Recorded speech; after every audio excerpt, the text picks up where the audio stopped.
Hari pertama Instagram diluncurkan, 25.000 orang bergabung.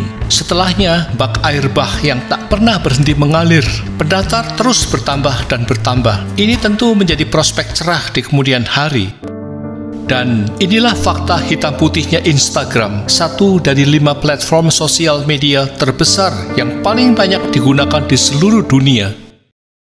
Kisah Instagram dimulai dan diakhiri dengan Mark Zuckerberg, di mana saat itu Facebook hanya tersedia di beberapa kampus tertentu saja. Saat itu, Mark menawarkan pekerjaan kepada seorang pemuda bernama Kevin Systrom untuk membuat fitur berbagi foto untuk website Facebook-nya.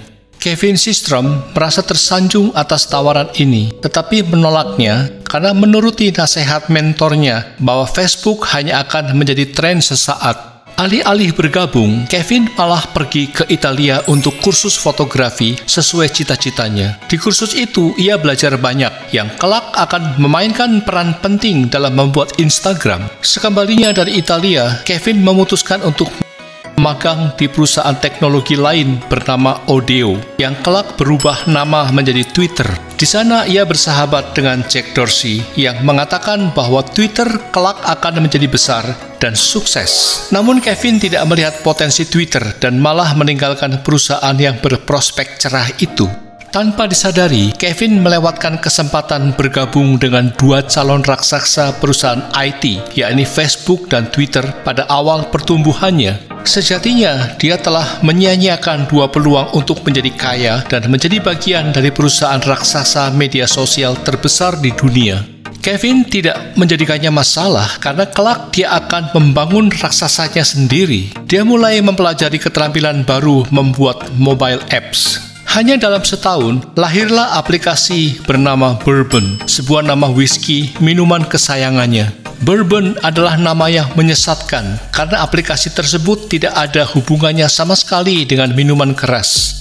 Apps itu sejatinya aplikasi check-in untuk memberitahu orang di mana mereka sedang berada, where they were, atau kemana mereka akan pergi, where they were planning to go.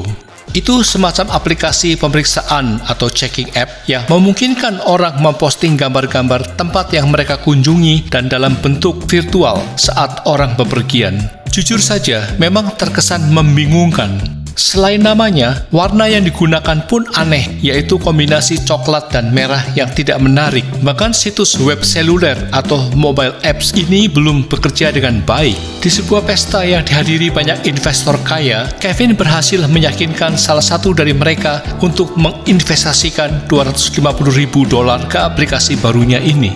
Seorang investor lainnya juga memutuskan untuk ikut menaruh dana dengan jumlah yang sama. Sekali rengkuh, perusahaan baru Kevin mampu menarik suntikan dana $500.000. Jangan heran, karena ini semua terjadi di lembah Silicon atau Silicon Valley, tempat bertaburnya perusahaan teknologi baru. Investor bersedia membuang uang ke sana karena mereka tahu jika investasinya berhasil, maka akan menghasilkan miliaran dolar. Seiring meningkatnya beban pekerjaan yang harus dipikulnya, Kevin merekrut Mike Krieger sebagai co-founder untuk membantunya. Mike adalah salah satu pengguna awal Bourbon yang dia kenal di kampusnya, Stanford University. Meskipun Kevin sekarang sudah memiliki mitra bisnis dan dana dari investor, namun ada masalah besar yang dipikulnya. Bourbon tidak begitu populer dan hanya memiliki sekitar 100 pengguna. Perlu perjuangan berat untuk tumbuh. Lalu, Kevin pun memutuskan untuk menanyakan langsung kepada para pengguna aktif Bourbon, fitur apa yang paling mereka sukai dari aplikasi itu. Ternyata, sebagian besar menjawab fitur berbagi foto, dan bukan fitur check-in. Di sisi lain, meskipun sudah ada aplikasi foto lain di luar sana, namun belum ada solusi untuk memposting foto ke banyak teman sekaligus. Dan ini menjadi catatan bagi Kevin. Akhirnya dia memberitahu mitra bisnisnya untuk membesarkan Bourbon, maka semua fitur yang membingungkan harus dibuang dan hanya fokus pada satu hal saja, yakni foto. Meskipun ada keraguan dari mitra bisnisnya, tetapi Kevin bersikeras. Akhirnya mereka mengubah nama atau rebranding aplikasi mereka menjadi Instagram, kombinasi kata instan dan telegram. Setelah berhasil membangun prototipe pertama aplikasi fotonya, Kevin menunjukkan pada pacarnya dan bertanya apakah ia mau memposting fotonya. Pacarnya berkeberatan karena hasil fotonya tidak sebagus foto teman-temannya. Kevin pun menjelaskan bahwa foto-foto mereka terlihat sangat bagus karena menggunakan filter. Menurut pacarnya, seharusnya Kevin juga menambahkan filter ke aplikasinya itu. Komentar sederhana itu menjadi aha moment buat Kevin dan kesuksesan Instagram selanjutnya. Kevin menyadari aplikasi filter lain yang ada di pasar hanyalah untuk mengedit foto. Kelemahan mereka tidak memiliki komunitas sendiri untuk membagikan foto-foto itu dan tidak praktis ketika akan memposting gambar-gambar itu di platform media sosial lainnya. Instagram menyelesaikan masalah ini berkat pengalaman kursus fotografi Kevin. Mirip seperti menggunakan Photoshop, Kevin membuat beberapa filter yang dapat ditambahkan penggunanya ke foto mereka sendiri sehingga membuatnya terlihat lebih profesional. Kevin dan Mike menghabiskan 8 minggu untuk mengerjakan aplikasi ini dan kemudian meluncurkan Instagram ke publik pada tanggal 6 Oktober 2010.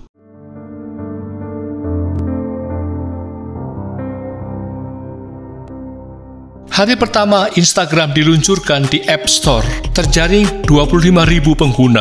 Dalam waktu 1 bulan, sudah melewati 1 juta pengguna. Keberhasilan awal diinisiasi oleh beberapa faktor. Pertama, Instagram memudahkan orang untuk membagikan foto yang difilter ke media sosial lain seperti Facebook dan Twitter. Itu menjadi daya tarik utama bagi para pengguna baru. Instagram memudahkan penggunanya dalam mengedit foto-foto mereka agar terlihat seperti seni.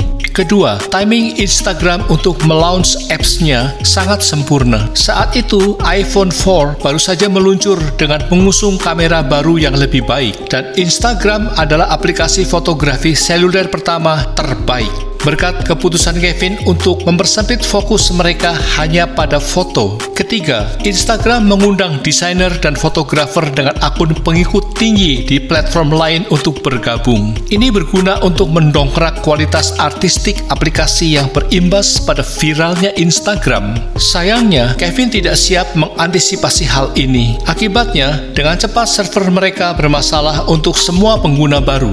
Kevin semakin stres karena Instagram berulang kali bermasalah, terlebih saat para selebriti mulai bergabung dengan aplikasi ini. Salah satu selebriti yang paling awal bergabung adalah Justin Bieber. Setiap kali dia memposting, Instagram dibanjiri para gadis remaja yang berminat bergabung dan akhirnya server menjadi kelebihan beban atau overloaded. Instagram mencapai 2 juta pengguna di saat mereka hanya memiliki 4 karyawan, termasuk sang pendiri, Kevin dan Mike. Pertumbuhannya yang sangat luar biasa akhirnya membuat timnya mengembang menjadi 13 orang pada tahun 2012. Popularitas aplikasi tersebut telah membuat kehidupan pribadi Kevin berubah total. Dia pun terseret masuk dalam budaya selebriti, meskipun dia tak mengenal mereka seluruhnya. Seperti ketika ia ngobrol dengan seorang gadis dan membicarakan seberapa jauh pengaruh Instagram terhadap para remaja penggunanya. Khususnya postingan tentang eating disorder, dia tidak tahu bahwa gadis itu adalah Ariana Grande. Kevin kerap menekankan bahwa selebriti harus menampilkan diri lebih sebagai relasi. Jangan hanya menggunakannya untuk pemasaran semata. Masalahnya, para pengguna ini semakin menyadari bahwa audiens mereka di Instagram dapat dimonetisasi. Instagram yang awalnya dimaksudkan untuk menjadi ruang kreatif yang berfokus pada fotografi dan seni, mulai terkesan seperti jendela toko atau shop window ketika pemilik merek mulai membayar orang untuk memposting gambar produk mereka. Mula-mula, kebanyakan orang tidak mengungkapkan bahwa mereka dibayar, sehingga audiens mengira itu adalah rekomendasi produk asli dari seseorang yang mereka percayai dan bukan iklan. Contohnya, Kim Kardashian yang punya jumlah pengikut sangat tinggi. Konon, dia menghasilkan lebih dari $1 juta untuk satu posting sponsor. Di awal-awal, Instagram juga tidak menggunakan algoritma untuk menentukan apa yang menjadi viral. Tim kecil Instagram lah yang akan memilih akun dan postingan yang akan dipromosikan. sehingga tim memiliki kendali atas siapa yang akan menjadi viral atau tidak. Dan ini lebih merujuk pada selera pribadi serta kekuatan untuk membuat seseorang menjadi kaya dan terkenal. Ironisnya, selama beberapa tahun pertama, Instagram tidak menghasilkan uang sama sekali karena mereka belum mengembangkan sistem iklan. Mereka hanya mengandalkan uang dari investor untuk mendanai pertumbuhannya. Sampai saatnya ketika tiba-tiba Twitter ingin membeli Instagram. CEO Twitter mengajak Kevin makan malam dengannya karena merasa Twitter memiliki kans untuk dapat memperoleh Instagram. Itulah sebabnya Twitter sangat terkejut dengan apa yang dilakukan Kevin selanjutnya.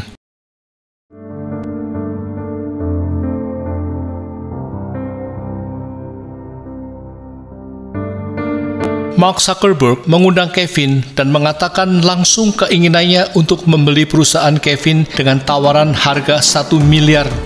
Dia juga menjanjikan bahwa Facebook akan membawa Instagram ke tingkat yang lebih tinggi dengan membiarkan mereka menggunakan sumber daya Facebook. Mark tahu persis apa yang diinginkan Kevin dan mengatakan bahwa Instagram akan tetap mandiri dari Facebook agar Kevin bisa tetap menjalankan semuanya sendiri tanpa gangguan. Yang mengejutkan, ternyata Kevin menerimanya. Dia tahu Facebook dapat membantu Instagram tumbuh lebih cepat. Mereka akan mendapat manfaat dari infrastruktur serta pengalaman Facebook. Misalnya, dapat menggunakan server Facebook dan alat moderasinya. Kevin juga tahu bahwa jika dia tidak menjualnya, Facebook akan mencoba menghancurkan Instagram. Jadi berada di tim yang sama yang didukung oleh aset besar seperti Facebook tampak seperti akuisisi yang win-win pada tahun 2012 itu. Saat itu, tidak ada seorang pun yang berani membayar $1 miliar untuk sebuah aplikasi seluler, apalagi yang baru berusia 18 bulan dan belum memiliki bisnis model yang benar. Instagram pun belum menghasilkan uang, jadi banyak orang berpikir tidaklah masuk akal kalau Facebook membelinya seharga $1 miliar. Di belakang hari, ternyata pembelian itu sangatlah murah, sebab pada tahun 2019, Instagram menghasilkan pendapatan lebih dari $24 miliar per tahun. Banyak yang tidak menyukai kesepakatan itu, mengingat rekam jejak Facebook yang tidak menjaga privasi para penggunanya. Banyak orang yang meragukan bahwa aplikasi mereka benar-benar terpisah seperti yang mereka janjikan. Sebenarnya ketika kesepakatan itu diumumkan, pemerintah di seluruh dunia juga menginvestigasi apakah proses akuisisi Instagram oleh Facebook itu akan memberi mereka monopoli di media sosial. Dan beberapa tahun kemudian, proses akuisisi itu dinilai sebagai salah satu kegagalan regulasi terbesar dekade ini. Bahkan Chris Hughes, salah satu pendiri Facebook, menyerukan agar kesepakatan dibatalkan. Setelah akuisisi, 13 orang di tim kecil Instagram itu tidak mendapatkan apa-apa. Mereka ditawari untuk terus bekerja di Instagram, namun imbalannya tak sepadan. Hanya Kevin dan Mike lah yang memperoleh kekayaan dari proses itu. Kebencian segera menyeruak ketika tim Instagram melihat Kevin membeli mobil baru yang mahal, jam tangan Rolex baru, dan mulai mendapatkan semua jenis insentif yang dikirimkan ke kantor. Kevin menjadi sangat kaya dari penjualan Instagram, tetapi karyawannya tidak. Beberapa masalah yang jauh lebih besar untuk Kevin pun baru dimulai.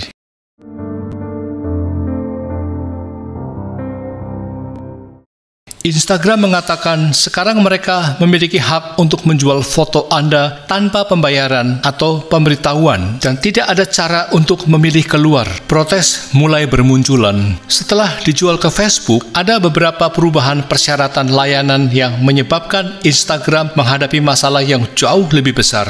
Karena Instagram tidak mengharuskan penggunanya memakai nama asli mereka, maka bertebaranlah akun-akun anonim. Akibatnya, terjadi lonjakan jumlah kasus bullying, ujaran kebencian atau hate speech, dan konten ilegal, termasuk berbagai penipuan. Bahkan disinyalir para teroris mulai merekrut anggotanya melalui Instagram dan diam-diam mengatur konten mereka dengan tagar. Laporan tentang efek negatif Instagram pada kesehatan mental mulai bermunculan dan tak terhitung jumlahnya. Ini menunjukkan korelasi yang jelas antara penggunaan Instagram dan kecemasan atau anxiety serta depresi atau depression.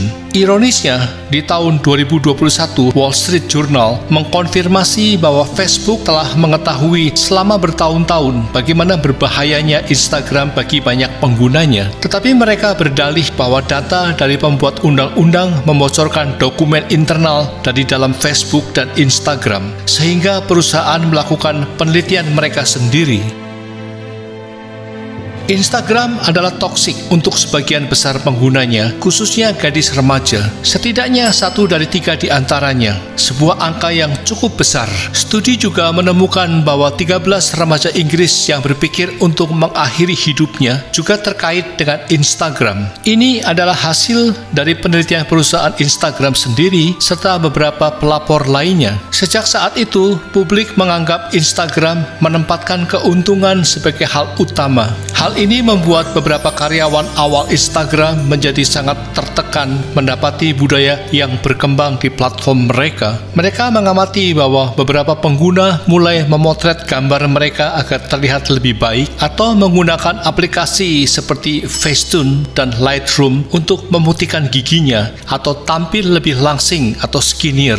Ini tentu saja hanya meningkatkan standar untuk apa yang dianggap layak buat Instagram dan menciptakan lebih banyak masalah kecemasan. Sama halnya dengan like dan followers, di mana banyak orang tidak menyadari pengguna yang memencet tombol like dan saling follow untuk meningkatkan statistik Instagramnya. Banyak akun yang memiliki followers dan like palsu, dan banyak akun besar memasang iklan ke profil mereka untuk membantu mempromosikan mereka. Sejatinya ini adalah hal yang wajar, tetapi itu membuat orang merasa bahwa statistik dan popularitas Instagram mereka jelek. Mereka tidak tahu apa sesungguhnya yang terjadi di balik layar.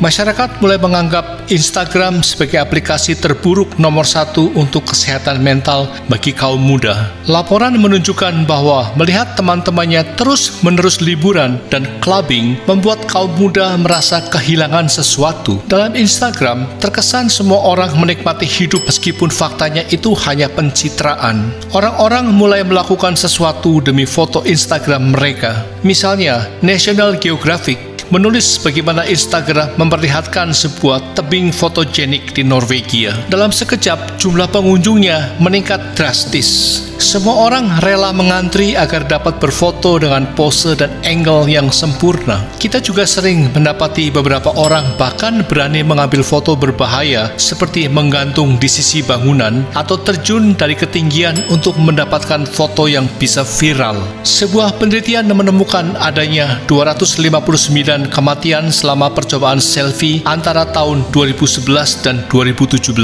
Salah satu yang memilukan terjadi pada Molly Russell, remaja 14 tahun yang bunuh diri beberapa hari setelah melihat gambar yang melukai diri sendiri dan materi bunuh diri di Instagram. Keluarganya menemukan adanya pengaruh postingan tentang anxiety dan depresi yang seakan menyarankan untuk mengakhiri hidup. Ayah Molly percaya bahwa Instagram membantu membunuh putrinya. Memang benar bahwa Instagram adalah aplikasi gratis untuk digunakan dan tidak ada yang memaksa siapapun untuk menggunakannya. Orang-orang dapat memposting dan mengikuti siapapun yang mereka inginkan. Instagram telah mengambil langkah-langkah untuk mengatasi beberapa masalah kesehatan mental ini, namun tidak terlalu membantu. Bahkan akhirnya penciptanya sendiri merasa muak dengan hal ini.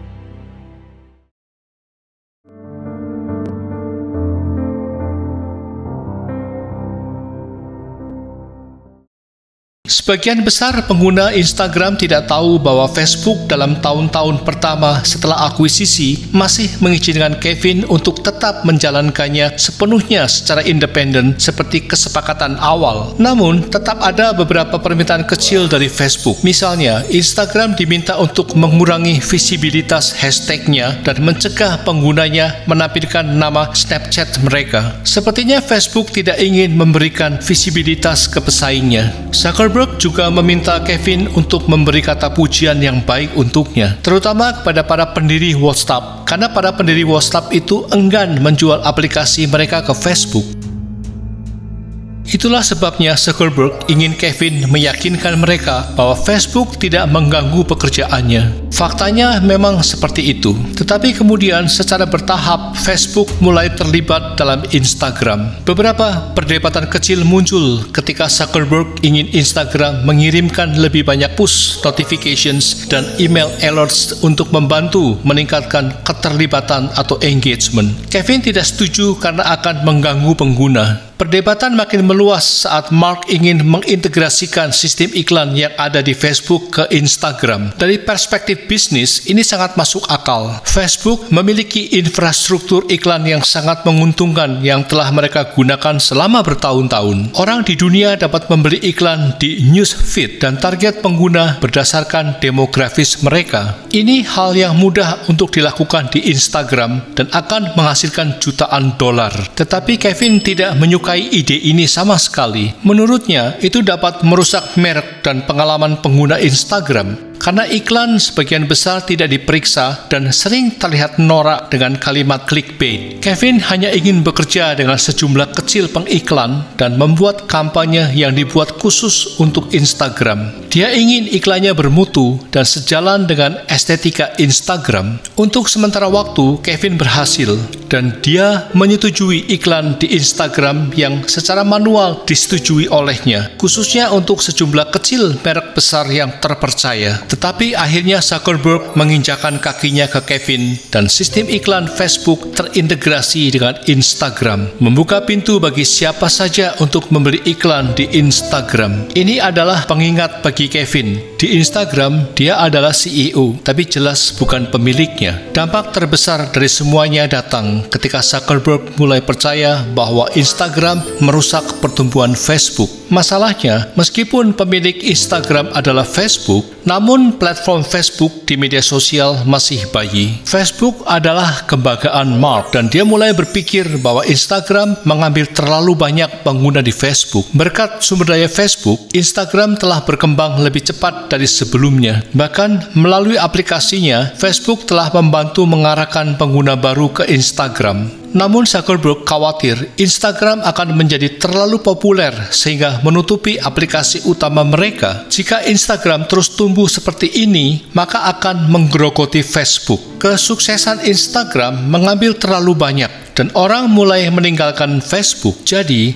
Zuckerberg memperkenalkan beberapa perubahan kecil yang mengganggu Kevin. Seperti misalnya menghapus tautan navigasi ke Instagram yang ada di aplikasi Facebook dan meminta Instagram untuk menambahkan tautan di aplikasinya ke Facebook. Lebih jauh, Zuckerberg juga memberitahu Instagram bahwa mereka hanya dapat mengembangkan tim mereka sekitar 8% per tahun. Itu jauh lebih sedikit dari yang mereka butuhkan. Kevin mulai gerah dan dia tidak setuju dengan keputusan Zuckerberg. Ketegangan mulai meningkat sehingga Kevin mengambil cuti yang kemudian diperpanjang dan diperpanjang lagi. Ketika kembali, dia mengumumkan bahwa dia mengundurkan diri. Begitu juga co-foundernya, Mike. Karyawan Instagram mengira mereka bercanda. Mereka tidak bisa membayangkan Instagram tanpa kedua penemunya. Tetapi memang benar, mereka berdua pergi dan dalam beberapa bulan setelah pendiri Instagram berhenti, aplikasi mereka diganti namanya menjadi Instagram tanpa embel-embel Facebook. Frekuensi iklan di Instagram meningkat dan sekarang ada lebih banyak notifikasi dan rekomendasi yang dipersonalisasi tentang siapa yang harus diikuti bersama dengan lebih banyak terintegrasi dengan Facebook. Inilah hal-hal yang Zuckerberg inginkan tetapi ditolak Kevin, dan sekarang dia bebas melakukan apa yang dia suka tanpa penolakan atau penundaan. Sejak itu, Instagram meluncur deras tanpa hambatan, terutama setelah mengcopy fitur Snapchat Story yang mengajarkan pengguna Instagram cara memposting konten tanpa harapan perfeksionis dari aplikasi utamanya.